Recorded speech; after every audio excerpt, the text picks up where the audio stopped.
বিজেপির বিরুদ্ধে একজোট হয়ে লড়তে হবে বলছেন মমতা বন্দ্যোপাধ্যায়, কিন্তু অভিষেক বন্দ্যোপাধ্যায় বলছেন কংগ্রেসকে একটি ভোট দেওয়া মানে ভোট নষ্ট করা।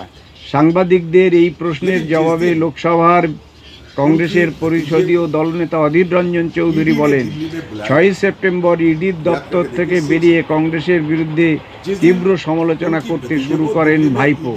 তার আগে মমতা সোনিয়ার সঙ্গে কথা বলেছিলেন একসঙ্গে লড়বেন। তার দলের চোরেদের এবং নিজের পরিবারকে বাঁচাতে মোদির দালালি শুরু করেন মমতা। মোদি ও দিদির পরিষ্কার সিদ্ধান্ত হয়ে গিয়েছে, দিল্লি হামারা, কলকাতা তোমারা। অধীর বাবু এদিন ভোট অঙ্কের ব্যাখ্যা করেন। ईडी दफ्तर तुम्हें बुलाते रहूंगा और तुम्हारे लिए खतरा पैदा करते रहूंगा अगर कांग्रेस पार्टी का खिलाफत ना करो तो।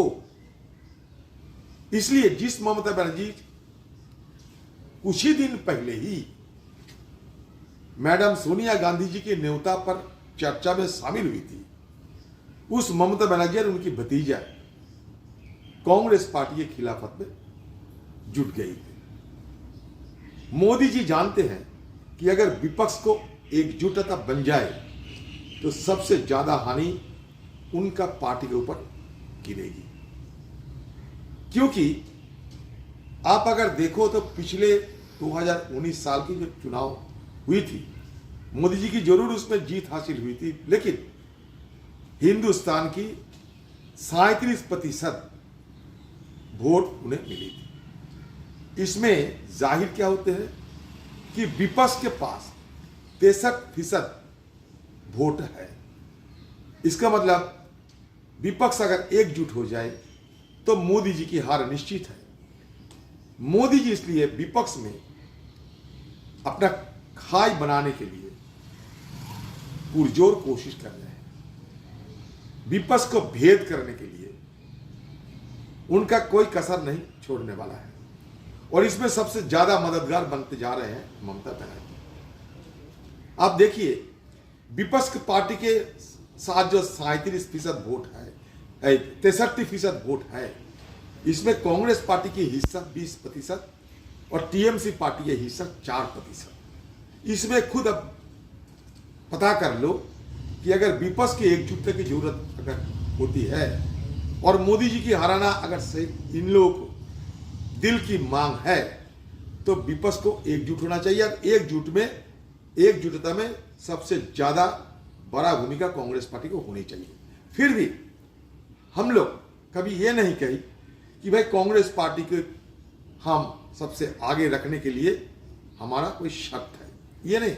हम चाहते हैं মোদিজি বুঝে গেছেন তার আছে মাত্র 37% ভোট এবং 63% ভোট বিরোধী দলগুলি। তাই বিরোধী দলগুলির ভোট একত্রিত হলে তার পরাজয় সুনিশ্চিত হবে। তাই নিজের জয় সুনিশ্চিত করতে মমতা ব্যানার্জিকে দালালি করতে নামিয়েছেন ময়দানে। সারা ভারতবর্ষে কংগ্রেসের বিরুদ্ধে প্রচার করতে শুরু করেছে মমতা বন্দ্যোপাধ্যায়, জানালেন অধীর রঞ্জন চৌধুরী। पार्टी के खिलाफत करते हुए नरेंद्र मोदी जी की दलाल बनते जा रहे हैं। ये दोनों के बीच लगता है कोई करार बन हो चुके हैं कि दिल्ली हमारा और कलकत्ता तुम्हारा। नहीं तो ऐसा बेबुनियादे बातें करना, ऐसा फिजूल बातें करने की कोई जरूरत नहीं होती ममता बनर्जी की। क्योंकि कुछ ही दिन पहले ही, ज्यादा दिन है देखो, एक साथ मीटिंग की, मैडम सोनिया गांधी से मुलाकात की और एक साथ लड़ने की शपथ भी ली। ये इनकी दो मुहिया रवैया आम लोगों को सामने स्पष्ट है। टीएमसी শ্রী চৌধুরী বলেন, বিজেপির খুশি করাই হলো মমতার কাজ। মমতার মতো নেতা নেত্রী থাকলে বিজেপির সুবিধা, বিরোধী জোট গড়ে উঠতে পারবে না।